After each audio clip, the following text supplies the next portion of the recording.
ดีทุกคนเนาะมื้อนี้เป็นของพรรษาเนาะบ่มีสิพาทุกคนมาใส่บาตรเนาะเพื่อบุญไปฝากพี่ฝากน้องทุกคนเลยนี่ก็สิแม่นวัดแคนแก้วเนาะซึ่งเป็นไม้แคนที่ว่าใหญ่ที่สุดในสัญบุรีหรือว่าในประเทศลาวเลยเนาะไปเอาบุญกันเลยพี่น้องในการใส่บาตรเนาะ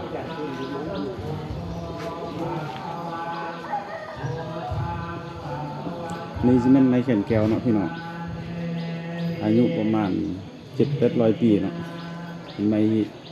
แคนที่ใหญ่ที่สุดในประเทศลาวเลยเนาะที่เพิ่นขุดค้นขึ้นมาจากน้ำเนาะยาว37 เมตรพี่น้องไปใส่บาตรกันพี่น้อง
ตอนนี้เนาะ